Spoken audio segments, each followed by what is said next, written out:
ഓം നമോ നാരായണായ. ശ്രീരാമൻ്റെ വാഗ്ദാനം കേട്ടു സന്തുഷ്ടനായെങ്കിലും ബാലിയെ വധിക്കുവാൻ പ്രയാസമുണ്ടെന്ന് സുഗ്രീവനറിയാം. ആ വസ്തുതയാണ് സുഗ്രീവൻ ഉടനെ വെളിപ്പെടുത്തുന്നത്. ബാലി ദുന്ദുബിയെന്ന മാഹിഷ വേഷം ധരിച്ച അസുരനുമായുണ്ടായ യുദ്ധത്തിൽ കൊമ്പ് പിടിച്ചു ഭൂമിയിൽ പതിപ്പിച്ചു ചവിട്ടി പറിച്ചു തലയെ ചുഴറ്റിയെറിഞ്ഞു. മതംഗാശ്രമത്തിൽ രക്തം വീണതുകൊണ്ട് ബാലിക്ക് ശാപം കിട്ടി. ഋഷ്യമൂകാചലത്തിൽ കയറിയാൽ ബാലി തല പൊട്ടിത്തെറിച്ചു മരിക്കുമെന്ന്.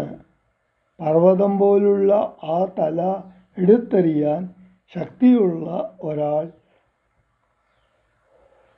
ഒരാൾക്കേ ബാലിയെ വധിക്കാൻ കഴിയുകയുള്ളൂ. ഇത് കേട്ട് ശ്രീരാമൻ പർവ്വതം പോലുള്ള ആ തല തൃക്കാൽ പെരുവിരൽ കൊണ്ടെടുത്തു മേൽപോട്ടെറിയുന്നതു കണ്ടപ്പോൾ സുഗ്രീവനും അനുചരന്മാരും അത്ഭുതപ്പെട്ടു. ശ്രീരാമൻ്റെ ശക്തി അവർക്ക് ബോധ്യപ്പെട്ടു. മാനവേന്ദ്രോക്തികൾ കേട്ടു തെളിഞ്ഞൊരു ഭാനുതനയനും ഇങ്ങനെ ചൊല്ലിനാൻ. സ്വർലോകനാഥജനാകിയ ബലിയെ കൊല്ലുവാനേറ്റം പണിയുണ്ട് നിർണയം. ഇല്ലവനോളം ബലം മറ്റൊരുവനും ചൊല്ലുവൻ ബാലിതൻ ബാഹുപരാക്രമം.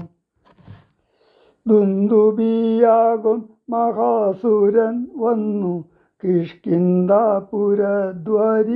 മാഹിഷവേഷമായി. യുദ്ധത്തിനായി വിളിച്ചോരു നേരത്തതി ക്രൂധനാം ബാലി പുറപ്പെട്ടു ചെന്നുടൻ. ശൃംഗം പിടിച്ചു പതിപ്പിച്ചു ഭൂമിയിൽ ഭംഗം വരുത്തി ചവിട്ടിപ്പറിച്ചുടൻ. ഉത്തമാംഗത്തെ ചുഴറ്റിയെറിഞ്ഞിതു രക്തവും വീണു മതംഗാശ്രമസ്ഥലേ. ആശ്രമദോഷം വരുത്തിയ ബാലി പോന്ദൃശ്യമൂകാചലത്തിങ്കൽ വരുന്നാകിൽ ബാലിയുടെ തല പൊട്ടിത്തെറിച്ചുടൻ കാലപൂരി പൂക മധ്വാക്യ ഗൗരവാൽ എന്നു ശപിച്ചതു കേട്ടു കപീന്ദ്രനും അന്നു തുടങ്ങി ഇവിടെ വരുവീല. ഞാനുമതു കൊണ്ടിവിടെ വസിക്കുന്നു. മാനസേ ഭീതി കൂടാതെ നിരന്തരം. ദുന്ദുബി തൻ്റെ തലയിതു കാൺകുരു മന്ദരം പോലെ കിടക്കുന്നതു ഭവാൻ.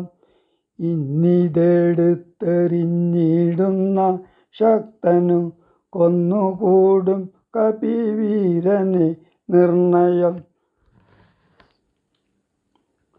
എന്നതു കേട്ടു ചിരിച്ചു രഘുത്തമൻ. തന്നെ തൃക്കാൽ പെരുവിരൽ കൊണ്ടതു തന്നെ എടുത്തു മേൽപോട്ടെറിഞ്ഞിടിനാൻ. ചെന്നു വീണു ദശയോജന പര്യന്തം.